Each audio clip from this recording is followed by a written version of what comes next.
ខ្ញុំនឹងชี้ខ្ញុំធ្វើយ៉ាងណាដើម្បីធ្វើតាមបងស្រីខ្ញុំម្នាក់នេះឲ្យជោគជ័យ challenge ចំនួន5រឿងផ្សេងៗពីគ្នាដើម្បីយកលុយ50ម៉ឺននេះពីបងស្រីខ្ញុំម្នាក់នេះតទៅបាននិយាយទៅក្នុងចំណោម challenge ទាំង5រឿងហ្នឹងមិនថាបងស្រីខ្ញុំដាក់មកខ្ញុំធ្វើពិបាកខ្លាំងប៉ុណ្ណាទេក៏ខ្ញុំត្រូវតែធ្វើទាំង5រឿងហ្នឹងឲ្យបានផងហើយចង់ឲ្យហែងតែទិញតុកគីតម្លៃ500រៀលតែកាភ្លៀងតិចបានណាតែត្រង់បានមួយវិញ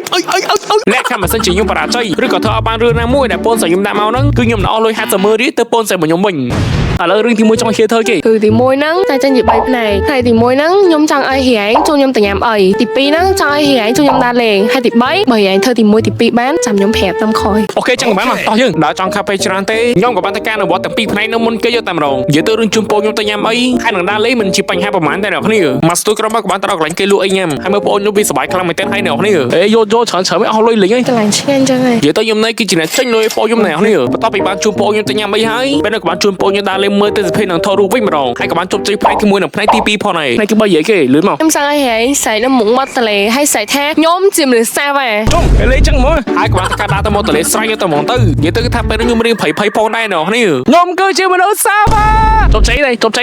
បន្ទាប់ពីបានស្រែកហើយពេលនោះចលនារឿងទី1ក៏បានជប់ជ័យផងដែរហើយក៏ចូលមកពេលរឿងទី2វិញម្ដងចង់ឲ្យហែងតែទិញតុកគីតម្លៃ500រៀលតុកគីតម្លៃណា500រៀលជុំខ្ញុំទុកពេលហែងតើ20នាទីឯក្នុងការតោះហូរតុកគីតម្លៃ500រៀលហ្នឹងរយៈពេល20នាទីក៏បានចាប់ប្រើផងដែរហើយបើសិនជាខ្ញុំរកនំប៉័ងតុកគីអត់បានតម្លៃ500រៀលមុនពេលកំណត់ទេគឺថាខ្ញុំនឹងចាញ់អ្វីៗគ្រប់យ៉ាងតែម្ដង5នាទីក្រោយមកក៏បានទៅដល់កន្លែងគេលក់នំប៉័ងតុកគីខ្ញុំសួរនៅមាននំប៉័ងតុកគីតម្លៃ500រៀលនៅ14000អូនតែមាន500រៀលអត់ទេដាច់4000ហើយក៏បានស្វាយរកនំប៉័ងតុកគីនៅកន្លែងផ្សេងមួយទៀតហើយខ្ញុំគិតនៅសល់រយៈពេល12នាទីចុងក្រោយនេះទៅមុខនៃធ្វើបាក់ខ្ញុំអ្នកគ្នាក្រោយពេលមកក៏បានទៅដល់កន្លែងទី2ពូនៅនឹងលក់តុកគីតម្លៃ500ពូនៅនឹ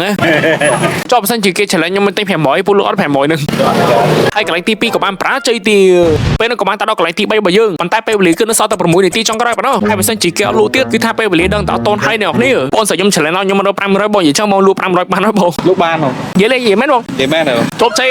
500និយាយទៅគឺថាខ្ញុំសប្បាយចិត្តខ្លាំងមែនទែនហើយអ្នកគ្នានៅសល់ប្រហែលនាទីចុងក្រោយនឹងហើយក៏ពិតជាដាក់ខ្ញុំ500រៀលពិតមែនហើយនេះនំប៉័ងទូគីតម្លៃ500រៀលបាទពេលនោះ challenge រឿងទី2ពីបងស្រីខ្ញុំក៏ជប់ជ័យផងដែរឥឡូវចូលមករករឿងទី3ម្ដងឥឡូវចង់ធ្វើគេចង់ឲ្យហែងទៅថតរូបមួយអ្នកដាក់ស្គាល់ចំនួន3នាក់នៅសារតើអ្នកដែលស្គាល់គ្នាទៅថតចឹង100ហើយនិយាយទៅគឺថាខ្ញុំខ្លាចបងខ្ញុំខ្លាំងមែនទែនហើយអ្នកគ្នាបាទលេងឲ្យខ្ញុំថតរូបមួយនេះអត់ស្គាល់គ្នាចឹង100មកស្ទូក្រុមមកក៏បានធ្វើដំណើរទៅដល់កន្លែងសារតើមកបងខ្ញុំវាធ្វើបានខ្ញុំខ្លាំងមែនទែនអ្នកគ្នាបាទបងខ្ញុំបាទហើយខ្ញុំក៏ជួយខ្ញុំស្វែងរកណាគេដែលអាចថតរូបមួយបានគ្រាន់ថាពេលនោះគឺថាខ្ញុំអៀនខ្លាំងមែនទែនហើយគឺថាថតដល់3នាក់ណោះគឺបងសុំថតមួយបងមកប៉ោះបានទេបងបានបងអូខេតែបងអត់អីណាបងអូខេអត់ទេបងហើយក៏ថតរូបជាមួយអ្នកដែលស្គាល់គ្នាក៏ជប់ជ័យបានម្នាក់អរគុណច្រើនខ្លាំងមែនទែនហើយបងចង់ថាជប់ជ័យបានម្នាក់និយាយទៅបងខ្ញុំធ្វើបានខ្ញុំខ្លាំងមែនទែនហើយបាទពេលនោះក៏បានស្វាស្វែងដល់ថតរូបជាមួយអ្នកទី2របស់យើងនិយាយទៅត្រូវក៏ថតរូបជាមួយអ្នកអត់ស្គាល់គ្នាចំនួន2នាក់ទៀតមានសួរបងសុំថតមួយបងមកប៉ោះបានទេបងនិយាយទៅគាត់ថតរូបមកប៉ោះហើយបងហើយពេលនោះថតរូបជាមួយអ្នកដែលស្គាល់គ្នាជប់ជ័យបាន2នាក់បងអរគុណច្រើនបងបាទចុំប្រកែមកឡើងខ្លាំងហ្មងបងខ្ញុំឃើញចឹងខ្ញុំអត់ហ៊ានណាខ្ញុំខ្លាចទ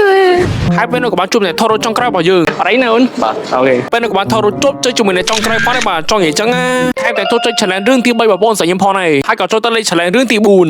អ្នកតគ្នាក៏ please ជួយ follow page ខ្ញុំមួយផងបាទដើម្បីឲ្យចប់បានចំនួន 50k follower អរគុណច្រើនហើយមកចូលទៅ challenge រឿងទី4ខ្ញុំចង់ប្រាប់អ្នកគ្នាបន្តិចសម្រាប់អ្នកទីខ្លួនប្រឡំមកដល់ថ្ងៃទី18ខែសីហានៅឆ្នាំ2025ខាងមុខនេះអ្នកតគ្នាក៏ចូលសុំសិក្សាស្រាមីសាពិសេសត្រៀមប្រឡំមកដល់2025ជាមួយសាលា e-school ខាងមួយនេះឥឡូវនេះគឺនឹងទទួលបានតម្លៃកាន់តែពិសេសចាប់ពី$400គឺធ្លាក់សល់ត្រឹមតែ$150ប៉ុណ្ណោះចូលឈ្មោះភ្លាមគឺសិក្សាបានភ្លាមគឺថាសិក្សារហូតដល់ថ្ងៃប្រឡំបាដប់ហើយការប្រជូននេះគឺត្រឹមតែ50នាក់ចុងក្រោយប៉ុណ្ណោះបើសិនជាចុះឈ្មោះរៀនហើយប្រឡំមិនជាប់គឺនឹងសល់ថវិកាវិញ100%សម្រាប់ព័ត៌មានបន្ថែមអ្នកតគ្នាក៏អាចឆាតទៅកាន់ page e-school ខាងមួយនេះបានផងដែរឥឡូវចូលមកដល់រឿងទី4វិញម្ដងមកឥឡូវចង់ធ្វើគេគឺទី4ហ្នឹងចែកជា3ផ្នែកទី1ខ្ញុំចង់ទេហែងប្រាក់ភ្លៀងហើយទី2វិញឲ្យហែងញ៉ាំម្ទេសហើយជាមួយនឹងអវ៉ាន់10ដងទី3វិញឲ្យហែងហមនៅក្រៅសាចឹងក៏បានមានបាក់ហ្នឹងហើយខ្ញុំក៏បាននៅបងខ្ញុំតែខ្ញុំប្រាំងអាភ្លៀងយកតែហ្មងទៅតែអាភ្លៀងតិចបានណាតែត្រង់បានមួយវិញនិយាយទៅបងខ្ញុំគឺថាកម្ពស់បងហើយអ្នកនេះហើយតែបានធ្វើបងខ្ញុំគឺថាវានៅសក់ទេហើយក៏ធ្វើដំណើរទៅស្វែងរកក្រុមទេសញ៉ាំក៏ដូចជាអវ៉ាន់ឲ្យបាន10ដងពេលនោះក៏បានឃើញក្រុមទេក្រុមទេសច្រើនណាស់ឃើញមួយក្រុមទេសញ៉ាំក្រុមទេស3ក្រុមហើយក៏បានទៅញ៉ាំទាំង3ក្រុមក្នុងពេលតែមួយតែម្ដងទៅខពីនោះមកក៏ធ្វើការវងវិញម្ដង2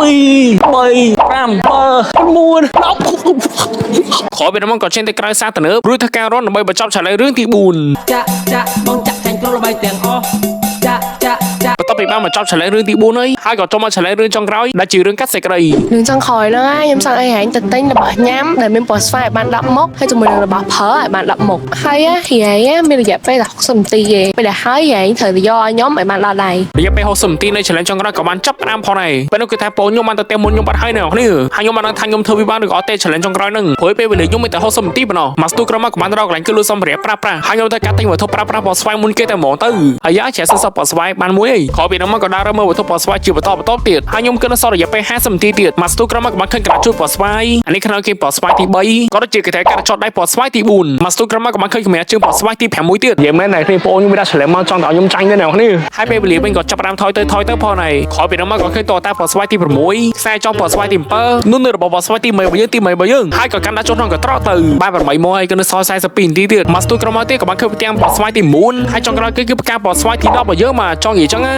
និយាយទៅគឺថាខ្ញុំបានជប់ជ័យវត្ថុពណ៌ស្វាយហើយចុងមកវគ្គរត់របស់ខ្ញុំពណ៌ស្វាយ10មកវិញម្ដង33នាទីចុងក្រោយនោះគឺជាពេលវេលាកន្លងចូលវិស្នាមរបស់ខ្ញុំហើយក៏បានទៅរកកន្លែងម៉ាត់គេលក់អីញ៉ាំក៏ពេលនោះភ្លៀងក៏បានឃើញចំហុយពណ៌ស្វាយបានឆាប់មុនគេតែហ្មងហើយក៏បានឃើញស្ករក្រពណ៌ស្វាយទី2នេះរបស់ខ្ញុំពណ៌ស្វាយទី3ហើយនេះមួយទៀតរបស់ខ្ញុំពណ៌ស្វាយទី4ហើយពេលវេលាខ្ញុំគឺនៅសល់20នាទីចុងក្រោយបើសិនជាខ្ញុំរកបានគ្រប់10មុខហើយគឺថាខ្ញុំមិនតាន់ជប់ជ័យនៅឡើយទេអ្នកគ្នាគឺតម្រូវខ្ញុំយករបស់ទាំងអស់នេះទៅឲ្យបងខ្ញុំឲ្យដល់ដៃមុនពេលកំណត់នោះទៀតនេះរបស់ខ្ញុំពណ៌ស្វាយទី5ក៏ដូចជានេះខ្ញុំគិតរបស់ខ្ញុំពណ៌ស្វាយទី6មកស្ទូក្រមក៏បានគិតរបស់ខ្ញុំពណ៌ស្វាយទី7មួយទៀតគឺថាត្រូវការតែ3មកចុងក្រោយប៉ុណ្ណោះពេលវេលាខ្ញុំគឺនៅសល់14នាទីទៀតនឹងតនឹងអត់ទេអ្នកគ្នាហើយក៏ធ្វើដំណើរទៅដល់កន្លែងម៉ាត់ផ្សេងមួយទៀតពេលនោះក៏បានឃើញគីកូពណ៌ស្វាយទី1ក៏ដូចជានំញ៉ាំពណ៌ស្វាយ2មកចុងក្រោយផ្សេងពីគ្នាទៀតទីបំផុតខ្ញុំជប់ជ័យហើយអូដោយហាក់មើលបងនឹងចាញ់ខ្ញុំហីប៉ុន្តែពេលវេលាសល់តែ4នាទីចុងក្រោយប៉ុណ្ណោះគឺថាខ្ញុំជិះម៉ូតូមូកងទៅឲ្យលឿនតែហ្មងដើម្បីឲ្យឆាប់ដល់ផ្ទះលឿនហើយក៏បានជប់ជ័យនៅនាទីចុងក្រោយផងដែរហេសំលុយឈ្នះរបស់ញ៉ាំពណ៌ស្វាយ10មុខអានេះវត្ថុប្រើប្រាស់ពណ៌ស្វាយ10មុខ អានេះបាច់មើលដល់គ្រប់ដែរ ហើយចាំបញ្ចប់បងខ្ញុំក៏បាញ់លុយខ្ញុំ$125ឬក៏ហៅថា50,000វីដេអូយើងក៏បានបញ្ចប់ត្រឹមហ្នឹងបាយ